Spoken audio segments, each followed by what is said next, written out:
Okay, 6 months to work on that one thing that has been holding us back. Of course, guys, these girls have been holding it back. Holding back from cheating on their loving partners and being unapologetic about it. Holding back from getting pregnant and telling their boyfriends कि जब मैं किसी और आदमी के साथ sex करती हूँ तुम्हारे साथ रिलेशनशिप में रहते हुए तो तुम मुझे जज करते हो. Holding back from publicly ridiculing their boyfriends and their husbands for their sexual performance that apparently does not meet their standards. Holding back from having liberating steamy sex with their married bosses without giving a damn about if they are married or not. Holding back from responsibly co-parenting a child. Holding back from abandoning their partner on the day of their marriage. Holding back from kissing their own bhabhi. Holding back from treating good people like doormats. Oh my god, इतना hold back होगा तो Queen Slay कैसे करेगी? Google boss babe के अंदर कैसे होगा? और अपने आसपास वालों की पूरी जिंदगी बर्बाद करने के बाद क्या बोलना है आपने Queens? From agony to ऐसी की तैसी. So just when you thought that this pitiful, lamentable and wretched show is over, these four pseudo-feminist, vicious and spiteful women show up with a new season of the show that nobody wanted and absolutely everybody hated. तो इस show के हर season की तरह इस season में भी आपको देखने को मिलेगा कि कैसे चार absolutely narcissistic and self consumed pseudo feminist लड़कियां सेम ही गलतियां बार-बार करती हैं और उन्हीं सेम गलतियों को हर बार की तरह इस बार भी कैसे जस्टिफाई करती हैं इंग्लिश में. हर बार की तरह इस बार भी ये चारों लड़कियां अपनी सारी गलतियों को लेकर एब्सोल्युटली ऑब्लिवियस हैं और खुद को विक्टिमाइज समझ रही हैं. हर बार की तरह इस बार भी ये चारों लड़कियां बहुत ही प्राउडली और बेइंतहा बेशर्मी के साथ इग्नोर करती हैं the concepts of a loving family, a loving marriage and sexual loyalty. तो गाइस आज के 4 मोर शॉर्ट्स के सीजन 4 के रिव्यू में मैं आपको ये तो बताऊंगा ही कि कैसे ये शो जितना एक्चुअल फेमिनिज्म से दूर है उतना ही सूडो फेमिनिज्म के नजदीक है, but at the same time with examples from the screen play, from the story of the show कि कैसे ये शो और खासकर ये सीजन आउटराइटली और ब्लेटेंटली सेलिब्रेट करता है extremely toxic behaviour towards main and women को. इस सीजन में हुई कुछ ऐसी चीजें मैं आपको बताऊंगा एज एग्जांपल्स जिनको सुनने के बाद आपका दिमाग तो घूम ही जाएगा, but also after listening to those things you will be bound to think कि ये सीजन इसके मेकर्स ने सिर्फ और सिर्फ रेज बेटिंग के लिए बनाया है. तो आगे बढ़ते हैं और शुरू करते हैं इस एम्पावरिंग लिबरेटिंग शो का review in honestly saying.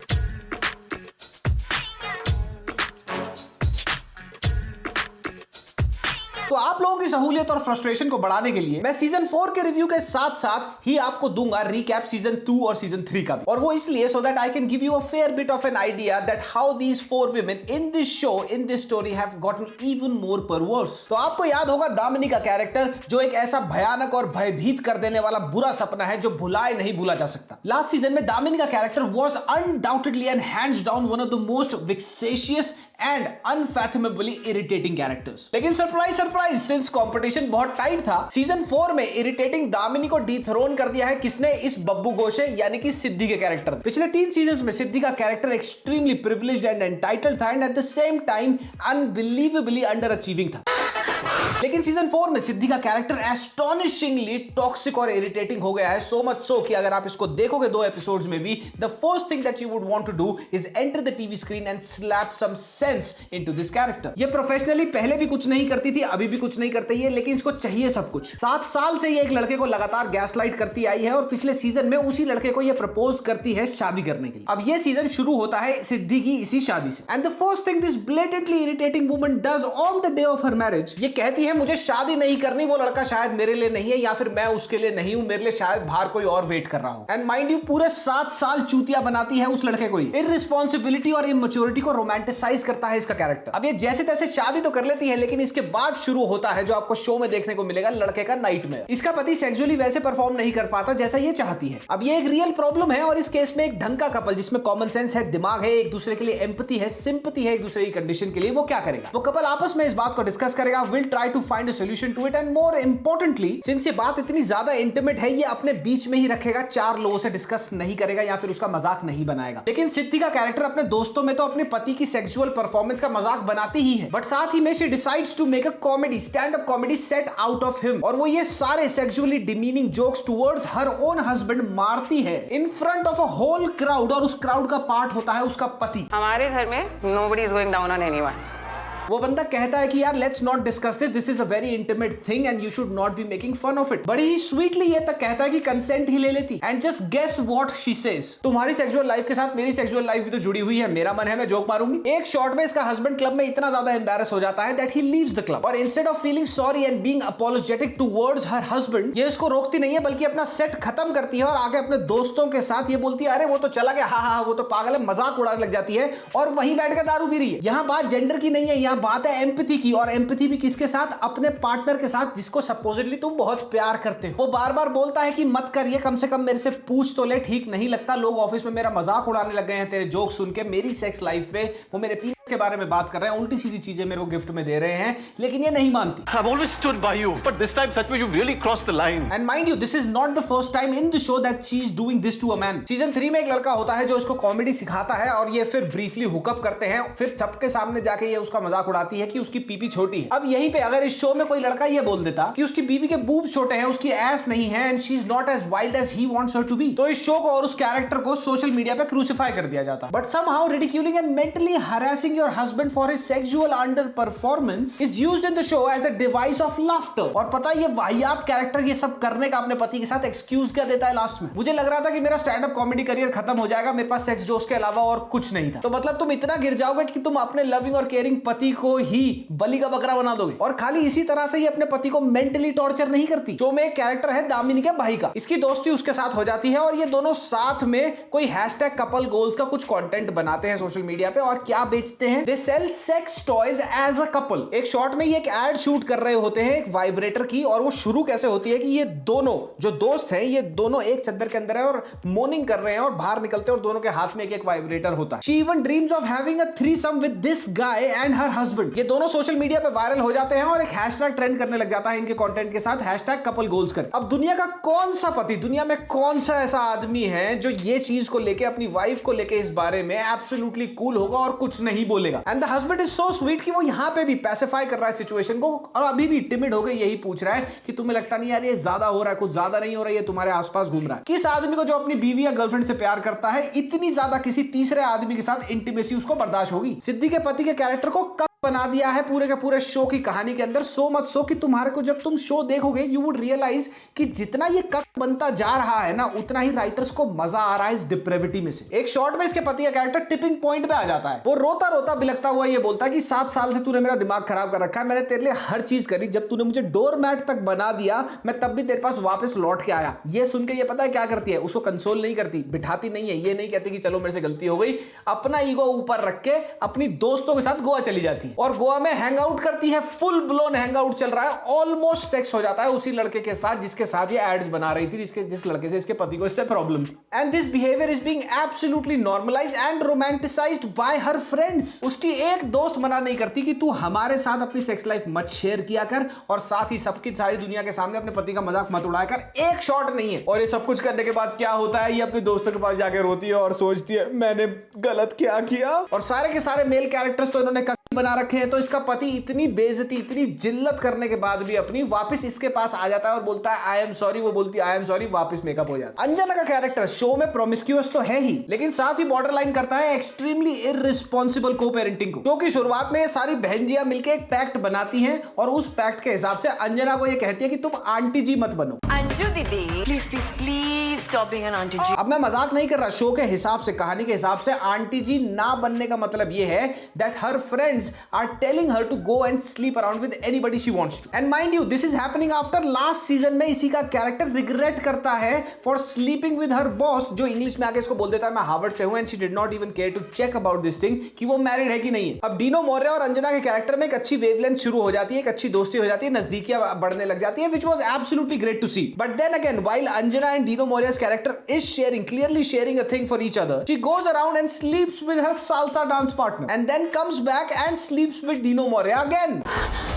Now Anjana's character in the show has a 15-16 year old daughter. Now mind you, Anjana का कैरेक्टर एक म्यूचुअली डिवोर्स्ड कैरेक्टर है और साथ ही she is a single mother, so she has all the rights in the world to date, to see anybody she wants to, that's not debatable. लेकिन show में एक shot आता है between Anjana and her daughter, जिस shot को देखने के बाद you would be bound to think कि एक सिंगल मदर या फिर एक सिंगल फादर की जो लव लाइफ है वो कैसे प्ले आउट होनी चाहिए इन front of their gullible teenage kids. ये बच्ची अपनी मदर को कभी एक रैंडम आदमी के साथ बाइक चलाता देख रही है, तो कभी इस बच्ची को यह पता होता है कि आज मेरी मदर ओवरनाइट स्टे कर रही है अपने मेल सालसा डांस पार्टनर के घर पे, और वो इसी शॉट में अंजना से पूछती है कि ये बाइकर वाले अंकल हैं या फिर डांसर वाले uncle. And mind you, this little girl is being co-parented, लेकिन पूरे के पूरे शो में एक शॉट तक नहीं है जो ये दिखाता है कि बच्ची का कुछ टाइम या फिर इन्फ्लुएंस उसके फादर की तरफ से भी आता है. फादर है ही नहीं पूरे show. Now divorce is not a bad thing and nor should it ever be stigmatised. Single parent होना भी या फिर को-पेरेंट करना अपने बच्चे को भी स्टिग्मेटाइज नहीं होना चाहिए, लेकिन अपने हुकअप और अपने वन नाइट स्टैंड्स के साथ अपने बच्चों के सामने घूमना फिरना और उनके नो हाउ में होना कि भैया ये हो रहा है मेरे पेरेंट के साथ जिसके पास मेरी कस्टडी है,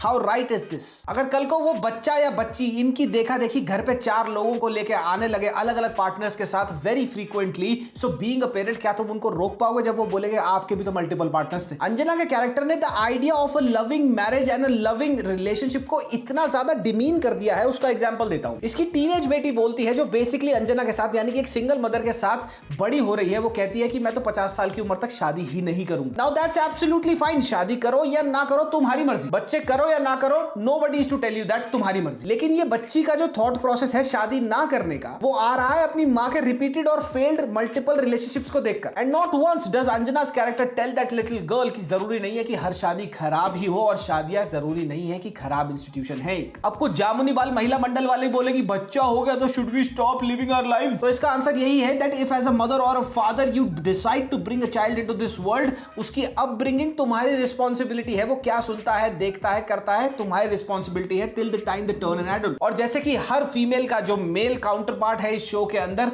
वो एक है, Dino Moria also has no problem that while he has a thing with Anjana going on, she goes around and sleeps with somebody else. That's no problem at all. आदमियों को खाली रिलेशनशिप वाली situations में ही show के अंदर demean नहीं करा गया. इन्होंने एक केस बनाया है just to make a deliberate mockery out of small penis that they think are small piece.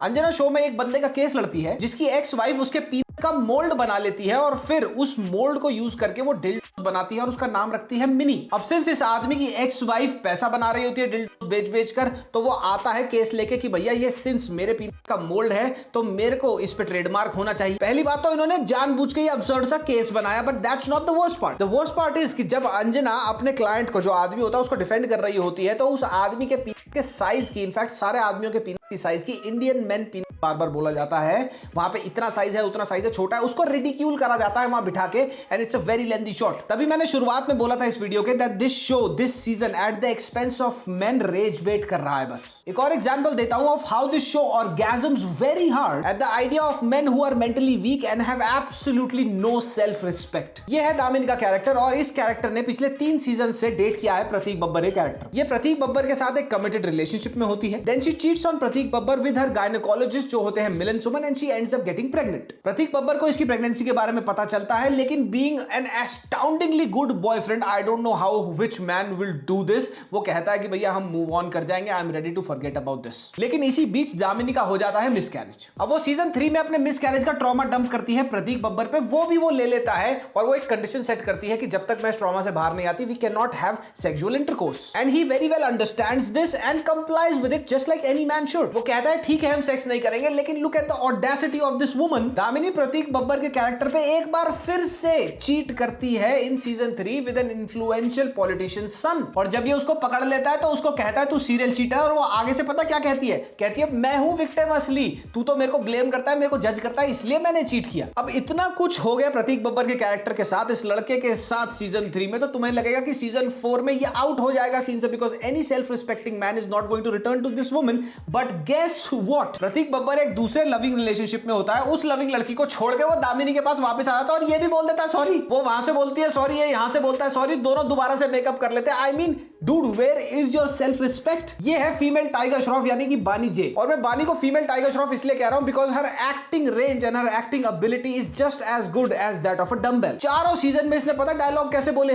Wrapping कर रही डायलॉग बोलते मुंह ही नहीं खोलती डायलॉग बोलते हुए। Great physique, great tattoo, she carries herself very well, she wears really good clothes in all of the seasons because she carries everything very well, लेकिन acting भाई मत कर। And I'm pretty sure कि मैं अकेला ही नहीं हूं जो ये सोच रहा हूं what is wrong with Bani's voice. I am not going. Okay, I'm not going. Season 3 में भी the baritone voice that she has, ये ऐसा नहीं था पहले, सीजन 3 में था, सीजन 1 और 2 में ऐसा नहीं था, लेकिन अब वो थोड़ी सी इंप्रूव हो गई है, but the voice is still like this, I still don't understand.